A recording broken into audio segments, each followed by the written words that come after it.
बार साधु सुंदर सिंह, जिसे bleeding feet profit बोलते हैं, आजकल के फेक लोगों की तरह नहीं, ब्लीडिंग जो नंगे पांव चला करता और उसके पांव से खून निकलता जब वो चलता था, सामर्थ से धनी, अभिषेक से धनी, वो एक औरत के घर में गया।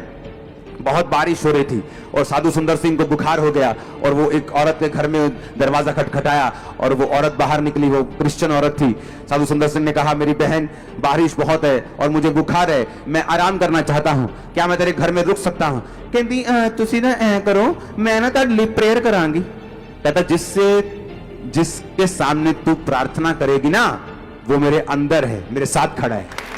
जिसके सामने तूने प्रेयर करनी है ना, वो मेरे साथ खड़ा है, वो मेरे अंदर है।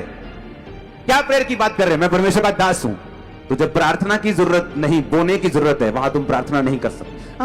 अब पास्टर जी प्रेयर करांगे उसी, तुम अपने पास्टर से ज्यादा प्रेयर नहीं कर सकते। तुम में और तुम्हारे स्पिरिचुअल फादर में हमेशा तुम्हारा स्पिरिचुअल फादर राइट होगा, और तुम्हारे स्पिरिचुअल फादर और खुदा में खुदा हमेशा राइट होगा। उसने कहा, मुझे तेरी प्रेयर की जरूरत नहीं है, मुझे रेस्ट की जरूरत है।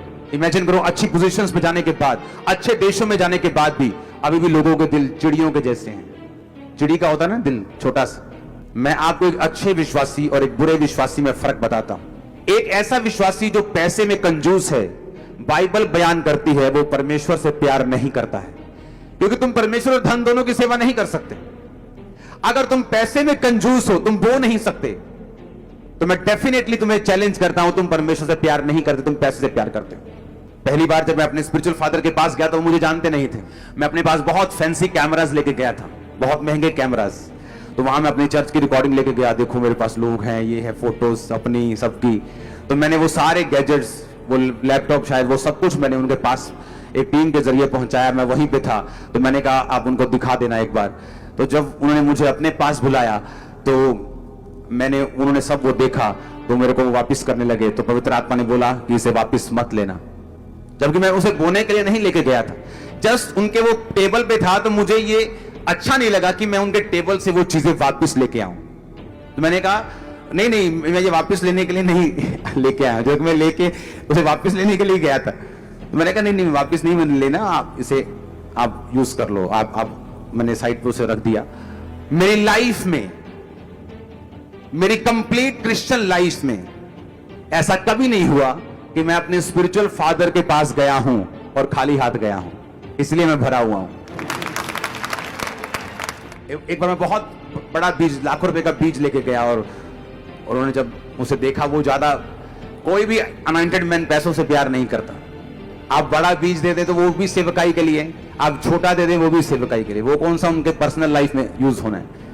लेकिन उनको ये मालूम होता है कि हाँ, ये व्यक्ति मेरी सेवकाई में बोता है, इसका मतलब ये मेरे साथ प्यार करता है, मेरे साथ डेडिकेट है। अगर आप अपने स्पिरिचुअल फादर के रास्तों को ओपन नहीं कर सकते, आपके रास्ते कभी ओपन नहीं होते। मैंने बहुत से स्पिरिचुअल सन्स देखे जो अपने फादर को यूज करते हैं सिर्फ रूहों को लेने के लिए, लेकिन एक्चुअल में आपको सपोर्ट करने के लिए परमेश्वर ने भेजा होता है, ताकि आपको भी ऐसे लोग आपकी लाइफ में मिले। मैं अपने सपने में भी इमेजिन नहीं कर सकता कि मैं अपने स्पिरिचुअल फादर के पास जाऊं और ही हु करके वापस आ जाऊं बिना बोए। ये नॉनसेंस, मेरी लाइफ की सबसे बड़ी नॉनसेंस होगी अगर मैं ये करता हूं। तो अगर मैं जाता था तो बीजों के साथ जाता था। मैं ये बताता कि मैं डेडिकेटेड हूं इस सेवकाई के प्रति, आपके प्रति, सिर्फ शब्दों से नहीं, मेरा कर्मों से भी प्रेम है, और मैं धन से प्यार नहीं करता हूं। आमीन। बाइबल कहती, जब शाऊल और उसका नौकर जब गधियां ढूंढने के लिए गए तो उसने कहा गधियां मिलने क्या करे। उसने कहा यहां एक प्रॉफिट है, पर हमारे पास कुछ है नहीं कि हम उसके पास लेके चले।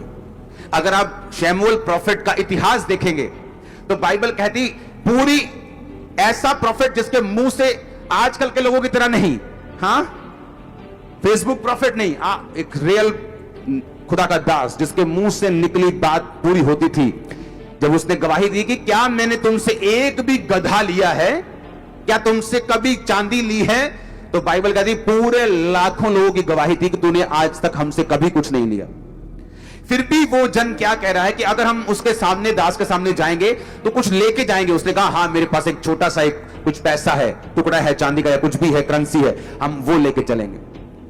यानी कि शमूएल भूखा था उस करेंसी का, लेकिन वो बोना ये एक ऑनर आपका तय करता था कि हाँ, ये व्यक्ति जो है ये उस अनॉइंटिंग का ऑनर करता है और ये उस विजन का ऑनर करता है। और बाइबल कहती है उनके बोने के कारण और उनकी अधीनगी के कारण शाऊल राजा बनाया गया और गद्दियां मिल चुकी थी। आपके हर खोया सामान मिलता है जब आप बोते हैं। आमीन ऊंचा चाहिए। इसीलिए अगर आप पूरी दुनिया में निगाह मारेंगे, हर एक क्रिश्चियन, अगर आप अमेरिका में जाएंगे आप देखेंगे क्रिश्चियंस वहां ब्लेस के बाद ब्लेस होते जा रहे हैं। लेकिन आप दूसरी कंट्रीज भी हैं, अगर आप वहां पे जाएंगे आप देखेंगे क्रिश्चियन लोग ब्लेस नहीं, क्रिश्चियन होने के बावजूद ब्लेस नहीं। लेकिन उनका फर्क यही है कि वो बोने में बिल्कुल जीरो हैं और जो कुछ लोग देशों के लोग हैं वो बोने में बहुत ज्यादा आगे हैं। और जैसे वो बोने में आगे हैं, परमेश्वर रास्ते खोलने में भी उनके आगे है, और जैसे वो बोने में पीछे हैं, उनके रास्ते भी परमेश्वर ने बंद किए हुए हैं। बाइबल कहती है जब तू बोएगा मैं आसमान की खिड़कियां और दरवाजे खोल दूंगा।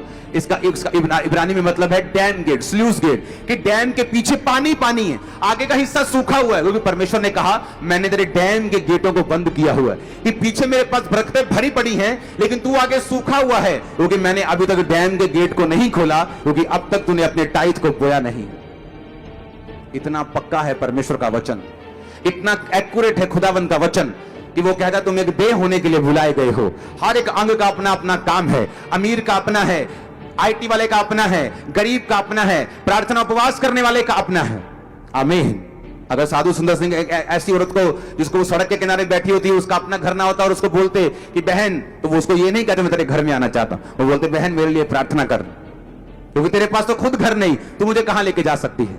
लेकिन जिसका घर है वो कहती मैं प्रार्थना करूंगी। उसने कहा जिसके सामने तूने प्रार्थना करनी है वो मेरे अंदर भी और मेरे साइड में भी है, मेरे चारों तरफ बैठा और खड़ा भी है, तो अपनी प्रार्थना अपने पास रख ले। अगर मुझे परमेश्वर ने, क्योंकि मैं भी कई बार खुदावन को बोलता खुदावन मैं फाइनेंस से सपोर्ट करूंगा सेवकाइयों को, मुझे सेवा नहीं करनी, तो परमेश्वर बोलेगा नहीं, जो काम मैंने तुझे करने के लिए बोला है उसी में तेरी बरकत है। अगर मैंने तुझे प्रीच करने के लिए बोला तो मुझे तेरे बिजनेस की सपोर्ट नहीं चाहिए कि तू ज्यादा बिजनेस करके मेरी सपोर्ट करे, जो तू टाइप देता है देता रहे, लेकिन जो तेरा असली काम है वो करता रहे। आज मुझे अपनी असली बुलाहट को, मेरा असली वरदान जो मेरे पास है, अगर मैं उसे यूज नहीं करता तो बाइबल कहती है आशीष मेरी लाइफ पर, मेरे बच्चों पर, मेरे फ्यूचर पर नहीं आती और मैं अस्थिर रहता हूं, कभी भी गिर सकता हूं, कुछ भी लाइफ में हो सकता है, क्योंकि परमेश्वर की प्रोटेक्शन फिर लाइफ में नहीं है। जोर से हालेलुया बोलो एक बार। आप मेरी बात को समझ रहे कि नहीं? और इसी कारण जब आप पूरी दुनिया में देखेंगे हर बंदा ग्रो करना चाहता है। अगर वो पास्टर है वो बोलते हैं लाखों लोग हों, हजारों हों, मेरे पास भी डेडिकेटेड टीम्स हों, लेकिन जब वो अपनी चर्च में जाते हैं ऐसा कुछ उनको मिलता नहीं।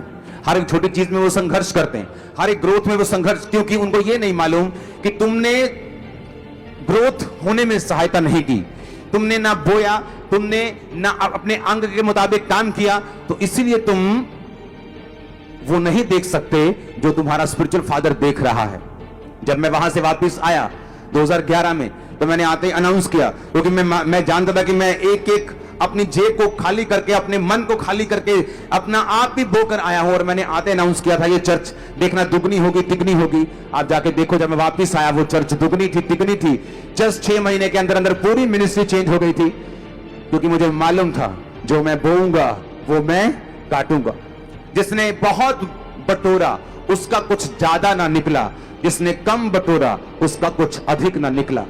जिसने ज्यादा बिखेरा, जिसने ज्यादा दान किए, उसका धर्म बना रहेगा, वो ज्यादा काटेगा।